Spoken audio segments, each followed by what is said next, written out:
kerajaan surga.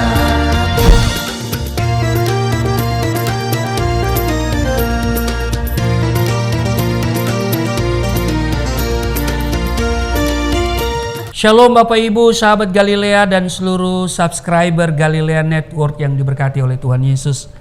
Apa kabar hari ini? Tentu baik-baik saja, amin. Saudara, walaupun mungkin saudara merasa kurang baik, tapi tetap berkata baik-baik, bahkan luar biasa baik. Amin. Sebab apa yang kau katakan itu yang akan terjadi. Mari saudara, sebagaimana biasanya sebelum kita masuki dunia kerja kita, kembali kita bersaat teduh, kita siapkan diri kita, mari kita berdoa. Segala hormat kemuliaan hanya bagimu Bapa, di dalam nama Tuhan Yesus. Kami datang mengucap syukur buat kebaikan Tuhan yang telah memberikan hari ini untuk kami. Sebelum kami masuki dengan tugas kerja kami akan membaca merenungkan firman-Mu, mengurapi kami semua dan juga mengurapi hamba-Mu. Di dalam nama Tuhan Yesus. Haleluya. Amin. Saudara, di 2 Petrus pasal 1, ya, pada ayat 1 sampai dengan ayatnya yang ke 22. 2 Petrus pasal 2 ini bicara nabi-nabi dan guru-guru yang palsu. Nah, kalau kita lihat di ayat 1 di 2 Petrus pasal 2 ayat 1, sebagaimana nabi-nabi palsu dahulu tampil di tengah-tengah umat Allah, demikian pula di antara kamu akan ada guru-guru palsu. Nah saudara, secara luar penampilan para nabi palsu itu sangat meyakinkan dan lebih keren mungkin ya. Ya, mungkin mereka lebih wah kelihatannya ya. Nah, istilah di zaman sekarang ini adalah glamor ya. Mungkin mereka lebih glamor ya, sehingga banyak orang terkecoh dan kemudian masuk dalam perangkapnya. Berbeda dengan Yehezkiel, utusan Tuhan yang benar yang berpenampilan sangat sederhana.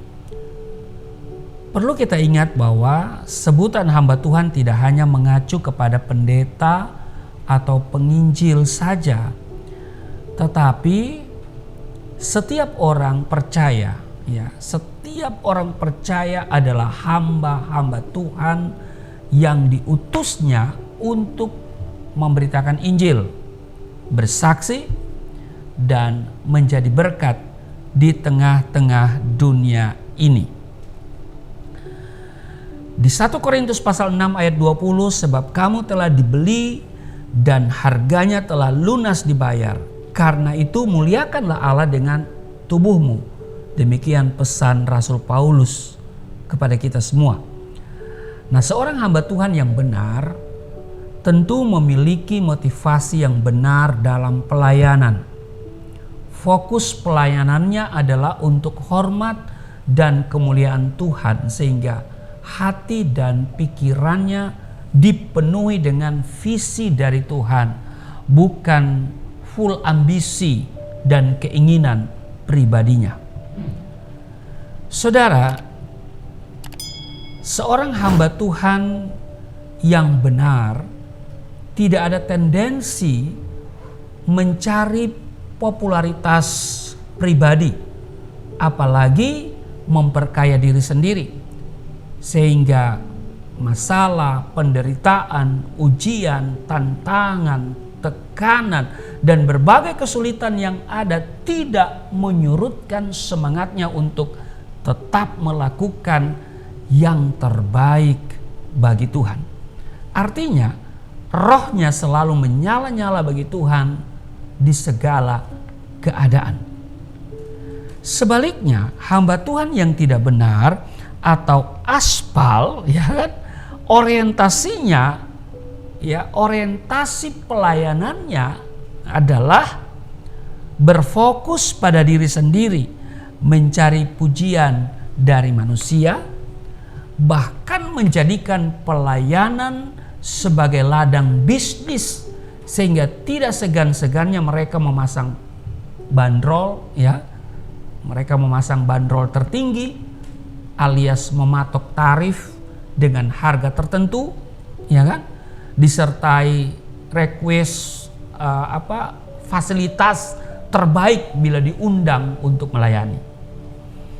Nah, ini saudara, sekarang mari kita lihat, adakah hamba Tuhan seperti itu? Ya mudah-mudahan nggak ada ya. Ini zaman dulu saudara ya, ini zaman dulu banget ya. Kalau diundang ya dia sudah punya bandrol tertinggi ya. Lalu ada request tentang apakah fasilitas akomodasi ya. Nah itu zaman dulu. Kalau zaman ini sudah nggak ada ya. Mungkin karena sudah dihabisi oleh COVID-19 saudara. Nah saudara, selain itu hamba Tuhan yang benar, dia menguasai diri dalam segala hal, dan ini yang paling penting, mati terhadap daging. Paulus berkata begini saudara di 1 Korintus pasal 9 ayat 27. Tetapi aku melatih tubuhku dan menguasainya seluruhnya, supaya sesudah memberitakan Injil kepada orang lain, jangan aku sendiri ditolak. Nah saudara, ini sesuatu yang perlu kita perhatikan ya. Dia katakan jangan, supaya sesudah memberitakan Injil kepada orang lain, jangan aku sendiri ditolak. Kita harus berani bertindak tegas terhadap dosa dan tidak lagi berkompromi dengan dosa. Karena itu saudaraku yang kekasih, kalau kita jadi hamba Tuhan, jadilah hamba Tuhan yang benar. Jangan dipenuhi oleh kepalsuan. Amin. Ya, sesungguhnya Tuhan mengenal setiap kita dan semuanya terbuka di hadapan Tuhan. Tidak ada yang tersembunyi. Ya kan? Ada lagu yang berkata, di hadapan manusia boleh kau bersandiwara, tapi jangan kepada Tuhan. Nah, saudara. Nah, lagu ini juga sebetulnya kurang baik. Ya kan? Ya. Artinya ada peluang orang di depan manusia boleh bersandiwara, harusnya nggak boleh, ya kan? Walaupun dunia ini adalah panggung sandiwara, tapi jangan kita bersandiwara. Seperti peristiwa itu polisi tembak polisi, saudara ya. Aduh, sekarang terungkap bahwa motif dibalik itu sesuatu yang, waduh, sangat, kalau saya katakan ini sangat bodoh. Sudah begitu orang Kristen lagi saudara. Aduh, memang saya perhatikan ya, kalau orang Kristen ini jadi pejabat, ya kan, kalau dia berpangkat tinggi itu jarang yang cinta Tuhan gitu loh. Aduh, ini akhirnya kan tidak jadi garam, tidak jadi terang ya. Waduh, saudaraku yang kekasih, ini luar biasa. Tapi ya kembali kepada pribadi orang itu ya. Dan sehebat apapun dia menyusun strategi, akan terbongkar. Karena Tuhan itu tidak tidur, ya kan? Tuhan tidak tidur. Mungkin hanya sesaat dia tenang, tetapi seumur hidup gak akan tenang ya. Bahkan yang terjadi hari ini saudara apa? Dipecat ya, itu pasti dipecat dan terancam hukuman mati. Waduh, sangat disayangkan.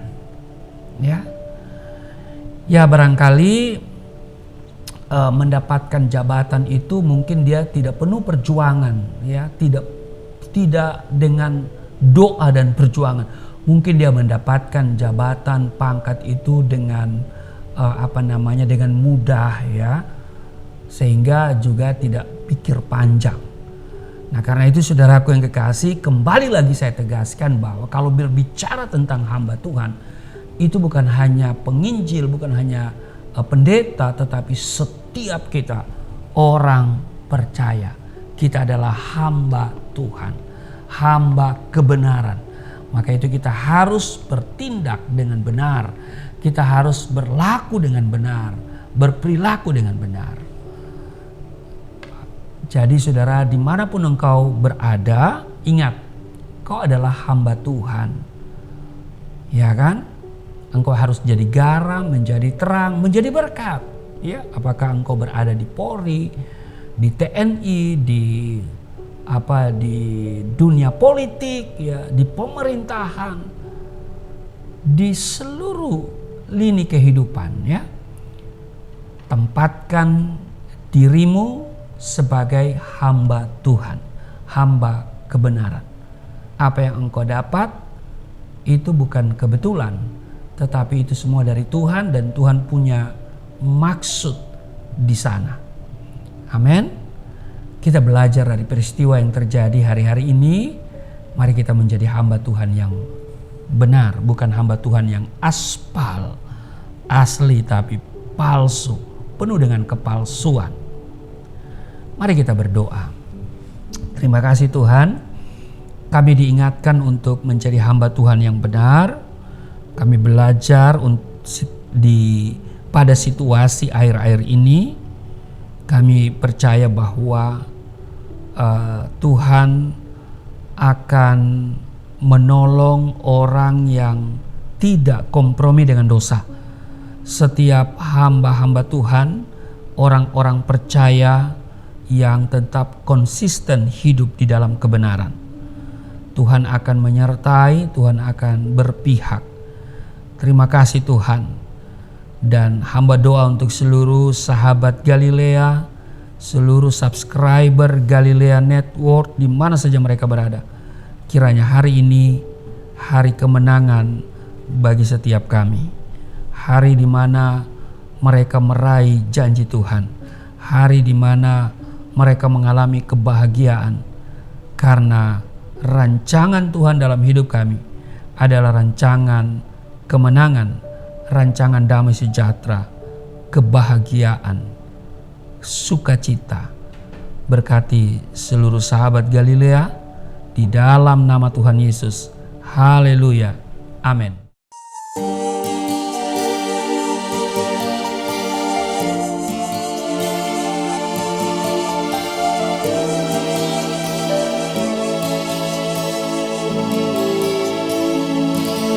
Bapa kami yang di surga,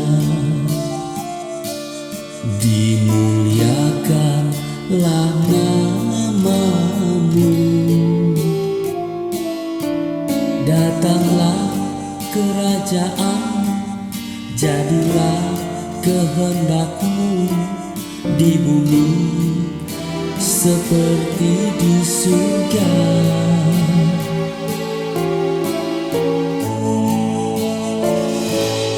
Berikanlah kepada kami makanan yang secukupnya. Ampunilah dosa kami seperti kami mengampuni orang yang bersalah pada kami.